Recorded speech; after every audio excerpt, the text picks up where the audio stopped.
Students, आज का हमारा टॉपिक है thermodynamic derivative of phase rule या ऊष्मागतिकी से प्रावस्था नियम की व्युत्पत्ति, यानी कि ऊष्मागतिकी द्वारा प्रावस्था नियम या फेज रूल का निर्माण कैसे होता है।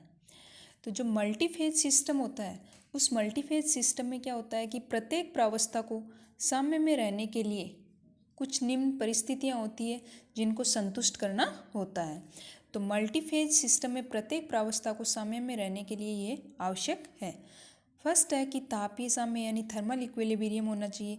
थर्मल इक्विलिब्रियम से तात्पर्य है या तापीय साम्य से ये तात्पर्य है कि प्रत्येक प्रावस्था में क्या होना चाहिए, साम्य अवस्था में प्रत्येक प्रावस्था में तापमान समान होगा। दूसरी कंडीशन है यांत्रिक साम्य या मैकेनिकल इक्विलिब्रियम। यांत्रिक साम्य में क्या होता है कि साम्य अवस्था में प्रत्येक प्रावस्था में क्या होता है कि जो प्रेशर होता है वह सेम होना चाहिए या फिर pressure of each phase is same. Last condition जो है वो है रासायनिक साम्य या केमिकल इक्विलिब्रियम।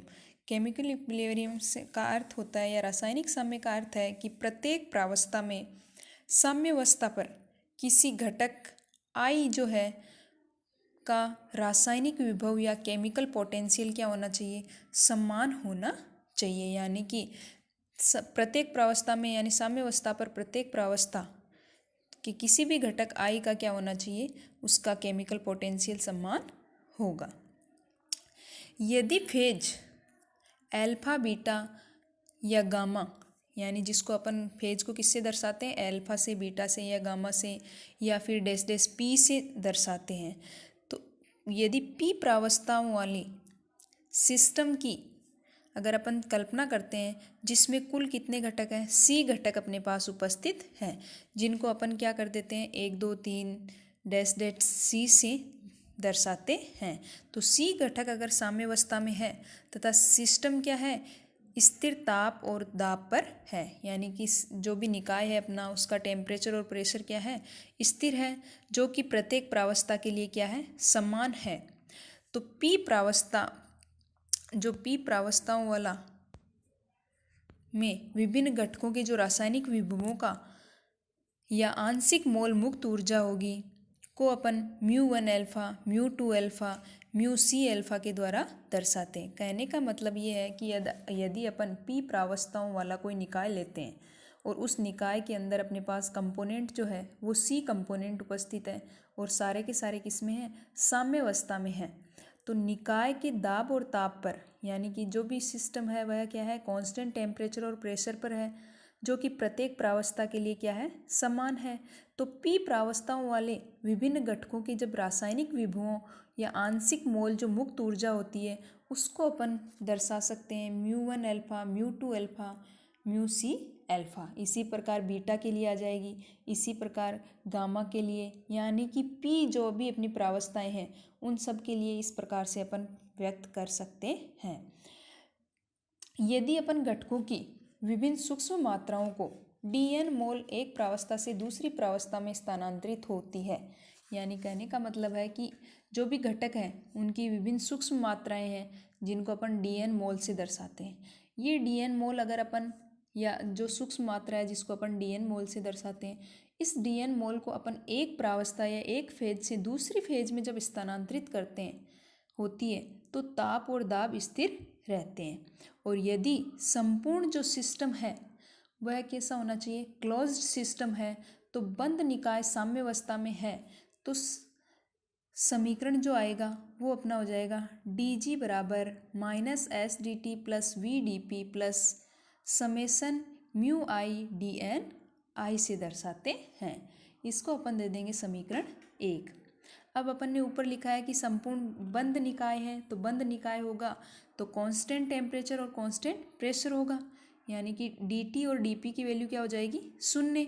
और dt और dp की वैल्यू 0 होगी तो समीकरण 1 जो होगा जिसको अपन इस प्रकार से दर्शा सकते हैं, यानी कि कांस्टेंट टेम्परेचर और प्रेशर पर गिब्स एनर्जी में जो परिवर्तन होगा वो होगा समेसन I μI/dN I, जिसको अपन दे देंगे समीकरण 2। क्योंकि बंद निकाय साम्य अवस्था में है तो dg बराबर क्या आ जाएगा, कांस्टेंट टेम्परेचर प्रेशर पर 0, या फिर summation mu i d n o बराबर क्या हो जाएगा 0। इसको अपन दे देते हैं समीकरण 3 और 4। तो सभी प्रावस्थाओं के लिए सभी म्यू डी एन पदों का योग क्या होता है 0 होता है। तो यानी जितनी भी फेज है अपनी, जैसे अल्फा बीटा गामा पी से जिनको अपन ने दर्शाया है, उन सभी फेज के म्यू डी एन की वैल्यू क्या आ जाएगी 0 आती है। तो इसको अपन इस प्रकार से दर्शा सकते हैं, यानी कि अतः सभी फेज अल्फा फेज के लिए, बीटा फेज के लिए और पी फेज के लिए अपन ने लिखा, और इन सब का मान क्या आ जाएगा 0 होगा ये है। और साम्यावस्था में क्या होता है कि प्रत्येक जो कंपोनेंट है उसका मास भी क्या होता है स्थिर होता है, क्योंकि निकाय क्या है पूरा बंद है, और बंद निकाय है तो उसके लिए जो मास की वैल्यू होगी वो भी क्या हो जाएगी 0 होगी या 0 होगी, स्थिर होगा। तो इसमें जो ऊपर अपने इक्वेशन 5 है, उस इक्वेशन 5 को अपन किस प्रकार से दर्शा सकते हैं, dn1 अल्फा बीटा और पी के लिए इस प्रकार से दर्शाएंगे तो अपने पास क्या आ जाएगी समीकरण 6, क्योंकि जो मास की वैल्यू है वो क्या हो जाएगी 0 हो जाएगी, या फिर स्थिर है मास की वैल्यू, तो इसको समीकरण को अपन इस प्रकार से लिख सकते हैं। अब है कि यदि अपन समीकरण जो अपन ने 5 देखा था, उस समीकरण 5 के जो व्यंजक जो 0 रहना है, तो घटकों के मोलों की संख्या में सभी संभावित बदलाव dn के लिए है। तो समीकरण 6 के अनुसार केवल एक ही यह आवश्यक है कि समीकरण 6 के अनुसार μ1 अल्फा बराबर μ2 बीटा बराबर μ1 पी। इसी प्रकार μ2 के लिए आ जाएगा अल्फा बीटा पी। इसी प्रकार अपन सब के लिए देख सकते हैं कि टोटल अपने पास कंपोनेंट कितने हैं, सी कंपोनेंट है। तो यानी सी घटकों के लिए अपन देखेंगे तो अपने पास क्या आ जाएगी इक्वेशन 7, या अपने को समीकरण 7 प्राप्त होती है। अब समीकरण 7 से ये स्पष्ट होता है कि जब किसी निकाय जिसमें विभिन्न घटकों वाली बहुत सारी प्रावस्थाएं उपस्थित है को किसी निश्चित ताप व दाब के लिए अगर पूर्णतया साम्य अवस्था में अपन प्रत्येक घटक का रासायनिक विभव सभी प्रावस्थाओं में समान होगा। यानी कि कहने का मतलब ये है कि अगर स्थिर ताप और दाब पर पूर्णतया साम्य अवस्था में अगर प्रत्येक घटक का जो केमिकल पोटेंशियल है वह क्या होता है सभी फेज के लिए क्या होता है समान होता है। तो प्रावस्था नियम के अनुसार क्या हो जाएगा कि जो अपनी इक्वेशन है, यानी कि इक्वेशन 6, उस इक्वेशन 6 से अपन देखेंगे कि समीकरण से अपने को इसके सभी प्रावस्थाओं के क्या प्राप्त होंगे, समान मान प्राप्त होंगे। तो प्रावस्था नियम से अगर देखा जाए तो प्रावस्था नियम कहता है P प्लस एफ बराबर C प्लस 2। एफ यहाँ पर क्या कहलाती है डिग्री ऑफ फ्रीडम, और P कहलाते हैं कि अपन ने कितनी उसकी अवस्थाएं ली है, यानी प्रावस्थाओं में वितरित है। तो यहाँ पर क्या होगा कि विषमांगी साम्यावस्था पर किसी विषमांगी तंत्र है, तो विषमांगी तंत्र पर अगर अपन विचार करते हैं जिसके C तो क्या है C घटक है और P प्रावस्थाओं में वितरित है, तो निकाय की क्या होगी कि स्वतंत्रता की कोटि क्या होती है कि आत्मनिर्भर चर की उस संख्या के बराबर होगी। तो साम्यावस्था पर किसी विषमांगी तंत्र जिसके C घटक और P प्रावस्थाओं में वितरित है, तो ऐसे निकाय की जो डिग्री ऑफ फ्रीडम होती है वह आत्मनिर्भर चर की उस संख्या के बराबर होगी। एक प्रावस्था में यदि अपन C घटक हो तो सांद्रता के चरों की संख्या क्या हो जाएगी C-1 होगी, और P प्रावस्थाओं के लिए ये हो जाएगी PC-1 होगी, और दो अन्य चर ताप व दाब होंगे। यानी कि अगर अपन एक प्रावस्था ले रहे हैं या एक फेज लेते हैं तो उसके लिए जो C घटक है उसके लिए सांद्रता जो होगी वो चरों की संख्या C-1 के बराबर होती है, और जो अपन फेज ले रहे हैं वो फेज जो होगी PC-1, और दो अन्य जो चर अपन काम में ले रहे हैं वो है टेम्परेचर और प्रेशर, यानी कि टेम्परेचर और प्रेशर अन्य चर होगी।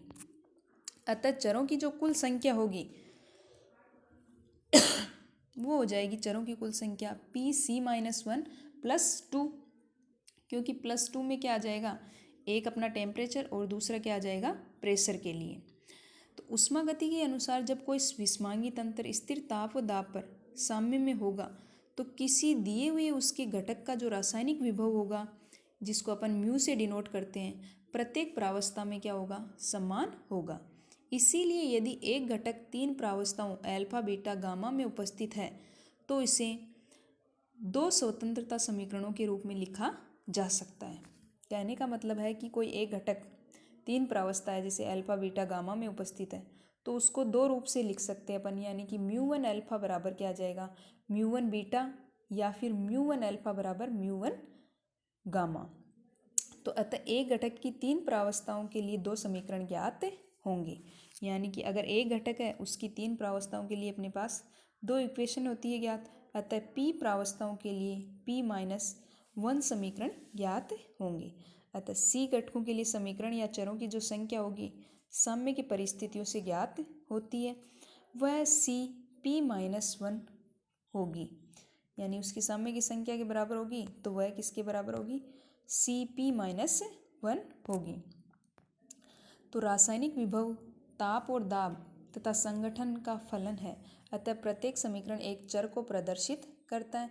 अतः अज्ञात चरों की जो संख्या आती है अपने पास वो हो जाएगी F बराबर Pc-1 + 2 माइनस Cp-1। जब इसको खोल के लिखेंगे तो क्या आ जाएगा, Pc minus P + 2 minus Cp + C।